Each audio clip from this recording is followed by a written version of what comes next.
نحمدہ و نصلی علی رسولہ الکریم اما بعد۔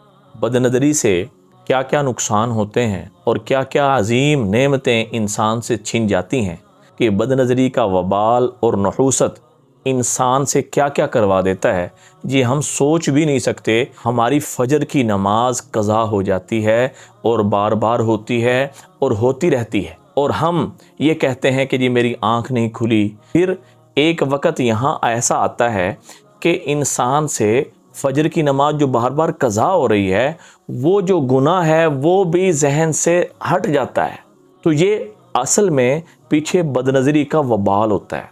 وہ بد نظری کھڑی ہے کہ جو دن میں بد نظری کرتے ہیں، جس کی وجہ سے پھر بار بار نماز قضا ہو رہی ہوتی ہے۔ تو لہٰذا فجر کی نماز گئی، جب فجر کی نماز گئی چہرے کی رونق گئی، رزق کی برکت گئی، اولاد کی فرمانبرداری گئی، میاں بیوی میں لڑائیاں شروع ہو گئی، گھر کے اندر غربت کے اسباب آنے شروع ہو گئے۔ تو اس طرح کے بہت سے مسائل میں انسان پڑ جاتا ہے، اور اصل پیچھے جو وجہ اور ریزن ہوتا ہے وہ ہوتی ہے بد نظری۔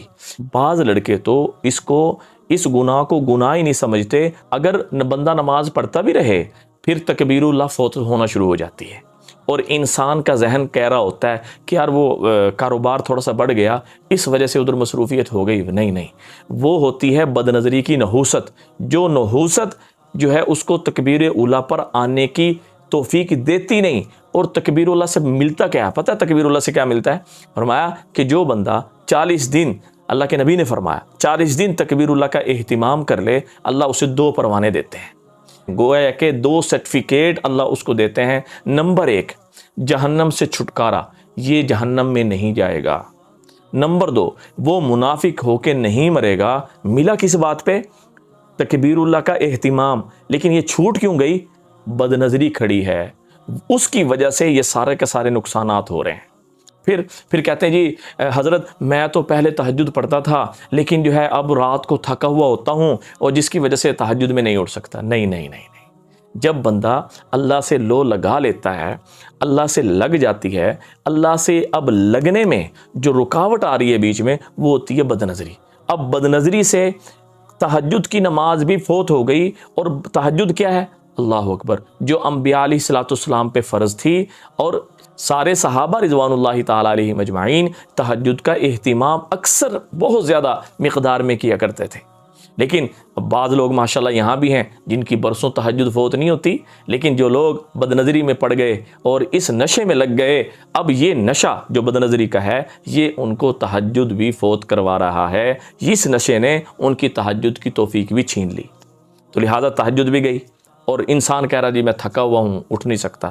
اور اس سے اور بھی بڑے بڑے نقصانات ہوتے ہیں۔ قرآن کی تلاوت انسان نہیں کر سکتا، برسوں گزر جاتے ہیں قرآن کو ہاتھ لگائے ہوئے، قرآن کو دیکھے ہوئے، پڑھنا تو دور کی بات، دیکھنے کی توفیق بھی چھن جاتی ہے۔ ہاں جی، اور اکثر کارگزاریاں آتی ہیں کیونکہ ہم مدرسے لیول میں ہیں۔ ہاں جی، اکثر حافظوں کی کارگزاری سننے کو ملتی ہے کہ بھئی وہ 10 سال 20 سال ہو گئے حافظ قرآن بنے ہوئے، ان 20 سالوں میں ایک دفعہ بھی ناظرہ قرآن نہیں پڑھا۔ کیا؟ بد نظری میں پڑ گئے، آنکھوں کو آوارہ کر لیا۔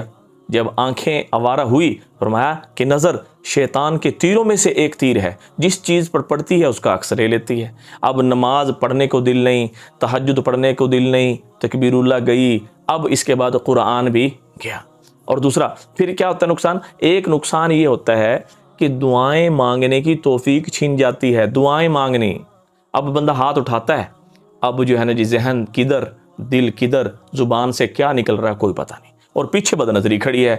جس بد نظری نے یہاں تک فرمایا کہ جس بندے نے نظر اٹھائی نامحرم پہ پڑی اور نامحرم پہ پڑی اس نے فوراً نیچے کر لی، اللہ کے ڈر کی وجہ سے اللہ ایمان کی حلاوت نصیب فرماتے ہیں۔ جو حلاوت اسے اللہ سے مانگنا سکھاتی ہے، اللہ کے سامنے رونا سکھاتی ہے، اور اللہ کے سامنے رونا یہ اللہ پاک کی بہت بڑی نعمت ہے۔ تو لہٰذا اللہ کے سامنے دعائیں مانگنے کی توفیق چھن گئی۔ پھر دعائیں مانگتے ہیں لیکن کہتے ہیں جی ہمیں رونا ہی نہیں آتا۔ اصل کیا ہے؟ وہ بد نظری ہے، بد نظری کی نحوست ہے، جو نحوست یہ اللہ کے سامنے رونے نہیں دے رہی۔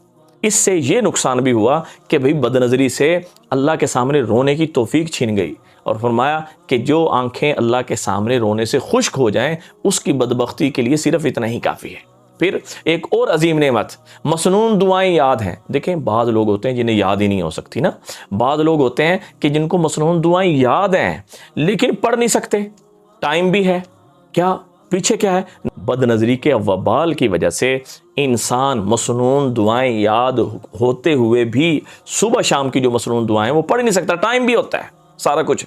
تو لہٰذا یہ بڑی بڑی نعمتیں بد نظری نے ہم سے چھین لی.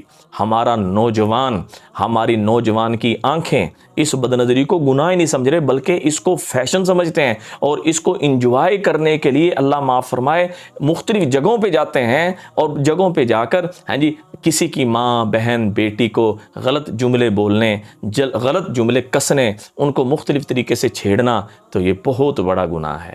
اور یہ گناہ یاد رکھیں, بد نظری ایسا گناہ ہے اس سے مرتے ہوئے کلمہ بھی نصیب نہیں ہوتا. تو لہٰذا یہ ساری کی ساری نیت کریں کہ بد نظری سے ہم توبہ کرتے ہیں, اللہ سے معافی مانگیں کہ اے اللہ میری جو اتنی بڑی بڑی نعمتیں ہیں کہ نماز چلی گئی, تہجد چلی گئی, تکبیر اللہ چلی گئی, مانگنا مجھ سے چھوٹ گیا, قرآن کی توفیق نہیں مل رہی, مسنون دعائیں یاد ہیں لیکن میں پڑھ نہیں سک رہا, اے اللہ تیرے سامنے رونا چھین گیا, پھر کیا ہوگا؟ موت کے وقت کلمہ نصیب نہ ہو. کتنا بڑا گناہ, کتنا بڑا نقصان, کتنا عظیم نقصان ہے. تو یہ کس نے کروایا؟ یہ بڑے بڑے نقصان کس نے کرے؟ یعنی گویا کہ یوں سمجھ لیں کہ انسان جہنم کے دروازے پہ لا کے کھڑا کر دیا. کس نے؟ اس بد نظری. اللہ سے معافی مانگے, اور ہمارے ان بہن بھائیوں کے لیے جو اس گناہ میں مبتلا ہیں اللہ سے دعا مانگتے ہیں کہ اللہ ان سے اس گناہ کو چھڑا دے, اور یہ ساری کی ساری نعمتیں جو ان سے چھین گئی وہ اللہ ہم سب کو واپس لوٹا دے. دعاؤں میں یاد رکھیں. السلام علیکم ورحمۃ اللہ وبرکاتہ.